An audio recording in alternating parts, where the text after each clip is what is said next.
ഉയർന്ന നിലവാരമുള്ള പ്രോട്ടീൻ, വിറ്റാമിനുകൾ A, D, E, B complex, ഇരുമ്പ്, സിങ്ക്, സെലിനിയം തുടങ്ങിയ അവശ്യ പോഷകങ്ങളുടെ കലവറയാണ് മുട്ട. തലച്ചോറിന്റെ പ്രവർത്തനത്തെയും കോശ മെറ്റബോളിസത്തെയും പിന്തുണയ്ക്കുന്ന കോളിന്റെ മികച്ച ഉറവിടം കൂടിയാണിത്.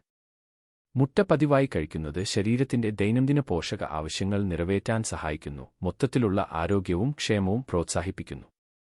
9 അവശ്യ അമിനോ ആസിഡുകളും അടങ്ങിയ സമ്പൂർണ്ണ പ്രോട്ടീന്റെ മികച്ച ഉറവിടമാണ് മുട്ട. ഇത് പേശികളുടെ വളർച്ചയ്ക്കും നന്നാക്കലിനും പരിപാലനത്തിനും വളരെ ഗുണം ചെയ്യും.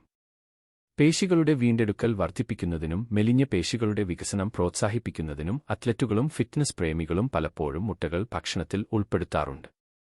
മുട്ടയിലെ കോളിൻ മെമ്മറി, മാനസികാവസ്ഥ നിയന്ത്രണം, വൈജ്ഞാനിക പ്രവർത്തനം എന്നിവയെ പിന്തുണയ്ക്കുന്നതിലൂടെ തലച്ചോറിന്റെ ആരോഗ്യത്തിൽ നിർണായക പങ്ക് വഹിക്കുന്നു.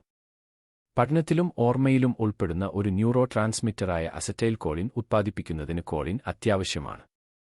മുട്ട പതിവായി കഴിക്കുന്നത് പ്രായവുമായി ബന്ധപ്പെട്ട വൈജ്ഞാനിക തകർച്ച തടയാനും മൊത്തത്തിലുള്ള തലച്ചോറിന്റെ പ്രകടനം മെച്ചപ്പെടുത്താനും സഹായിക്കും. മുട്ടയിൽ ഹൃദയാരോഗ്യത്തെ പിന്തുണയ്ക്കുന്ന മോണോസാച്ചുറേറ്റഡ്, പോളിയൻസാച്ചുറേറ്റഡ് കൊഴുപ്പുകൾ ഉൾപ്പെടെയുള്ള ആരോഗ്യകരമായ കൊഴുപ്പുകൾ അടങ്ങിയിരിക്കുന്നു. മുട്ട കൊളസ്ട്രോൾ വർദ്ധിപ്പിക്കുമെന്ന് ഒരുകാലത്ത് വിശ്വസിച്ചിരുന്നെങ്കിലും മിതമായ മുട്ട ഉപഭോഗം രക്തത്തിലെ കൊളസ്ട്രോളിനെ കാര്യമായി ബാധിക്കുന്നില്ലെന്ന് സമീപകാല പഠനങ്ങൾ കാണിക്കുന്നു. വാസ്തവത്തിൽ മുട്ടയ്ക്ക് നല്ല കൊളസ്ട്രോളിന്റെ അളവ് വർദ്ധിപ്പിക്കാൻ കഴിയും. ഇത് ഹൃദ്രോഗ സാധ്യത കുറയ്ക്കും. കണ്ണിന്റെ ആരോഗ്യത്തെ പ്രോത്സാഹിപ്പിക്കുന്ന 2 ആന്റിഓക്സിഡന്റുകളായ ല്യൂട്ടിൻ, സിയാക്സാന്തിൻ എന്നിവയാൽ സമ്പുഷ്ടമാണ്. ഈ സംയുക്തങ്ങൾ കണ്ണുകളെ ദോഷകരമായ നീല വെളിച്ചത്തിൽ നിന്ന് സംരക്ഷിക്കാനും പ്രായവുമായി ബന്ധപ്പെട്ട മാക്കുലാർ ഡീജനറേഷൻ, തിമിരം എന്നിവയുടെ സാധ്യത കുറയ്ക്കാനും സഹായിക്കുന്നു.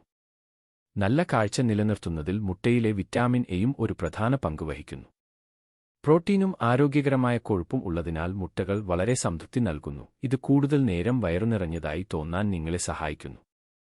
മുട്ട നിങ്ങളുടെ ഭക്ഷണത്തിൽ ഉൾപ്പെടുത്തുന്നത് ആസക്തികൾ നിയന്ത്രിക്കുന്നതിലൂടെയും സംതൃപ്തി പ്രോത്സാഹിപ്പിക്കുന്നതിലൂടെയും മൊത്തത്തിലുള്ള കലോറി ഉപഭോഗം കുറയ്ക്കും. ഇത് മുട്ടകളെ ശരീരഭാരം കുറയ്ക്കുന്നതിനും ശരീരഭാരം കുറയ്ക്കുന്നതിനുമുള്ള പദ്ധതികളിൽ മികച്ച ഒരു കൂട്ടിച്ചേർക്കലാക്കി മാറ്റുന്നു. സെലിനിയം, വിറ്റാമിൻ ഡി, സിങ്ക് എന്നിവയുൾപ്പെടെ പ്രതിരോധശേഷി വർദ്ധിപ്പിക്കുന്ന പോഷകങ്ങളാൽ മുട്ട നിറഞ്ഞിരിക്കുന്നു. രോഗപ്രതിരോധ ശേഷി ശക്തിപ്പെടുത്തുന്നതിലും അണുബാധകളെയും രോഗങ്ങളെയും ചെറുക്കാൻ ശരീരത്തെ സഹായിക്കുന്നതിലും ഈ പോഷകങ്ങൾ ഒരു പ്രധാന പങ്ക് വഹിക്കുന്നു. പതിവായി മുട്ട കഴിക്കുന്നത് മൊത്തത്തിലുള്ള പ്രതിരോധശേഷിക്കും സാധാരണ രോഗങ്ങൾക്കെതിരായ മികച്ച പ്രതിരോധത്തിനും കാരണമാകും. മുട്ടയുടെ മഞ്ഞക്കരുവിൽ കൊളസ്ട്രോൾ അടങ്ങിയിട്ടുണ്ട്. ഇത് ഉയർന്ന രക്തത്തിലെ കൊളസ്ട്രോൾ നിലയോ കുടുംബത്തിൽ ആർക്കെങ്കിലും ഹൃദ്രോഗ ചരിത്രമോ ഉള്ളവരെ ആശങ്കപ്പെടുത്താം. മിതമായ മുട്ട ഉപഭോഗം പൊതുവെ സുരക്ഷിതമാണെങ്കിലും പതിവായി വലിയ അളവിൽ മുട്ട കഴിക്കുന്നത് ചില വ്യക്തികളിൽ LDL, മോശം കൊളസ്ട്രോൾ അളവ് വർദ്ധിപ്പിക്കും. ഇത് ഹൃദ്രോഗ സാധ്യത വർദ്ധിപ്പിക്കും. അസംസ്കൃത അല്ലെങ്കിൽ വേവിക്കാത്ത മുട്ടകളിൽ സാൽമോണെല്ല ബാക്ടീരിയ അടങ്ങിയിരിക്കാം. ഇത് ഭക്ഷ്യവിഷബാധയ്ക്ക് കാരണമാകും. ഒക്കാനം, ഛർദി, വയറിളക്കം, പനി എന്നിവയാണ് ലക്ഷണങ്ങൾ. അപകടസാധ്യത കുറയ്ക്കുന്നതിന് മുട്ടകൾ നന്നായി വേവിച്ച് ശരിയായി സൂക്ഷിക്കേണ്ടത് അത്യാവശ്യമാണ്. ഗർഭിണികൾ, കുട്ടികൾ, രോഗപ്രതിരോധ ശേഷി ദുർബലമായ വ്യക്തികൾ എന്നിവ അസംസ്കൃത മുട്ടകൾ ഒഴിവാക്കണം. ചില ആളുകൾക്ക്, പ്രത്യേകിച്ച് കുട്ടികൾക്ക്, മുട്ടകളോട് അലർജിയുണ്ടാകാം. മുട്ട അലർജിയുടെ ലക്ഷണങ്ങളിൽ ചർമ്മത്തിലെ തിണർപ്പ്, തേനീച്ചക്കൂടുകൾ, മൂക്കടപ്പ്, ദഹന പ്രശ്നങ്ങൾ എന്നിവ ഉൾപ്പെടുന്നു.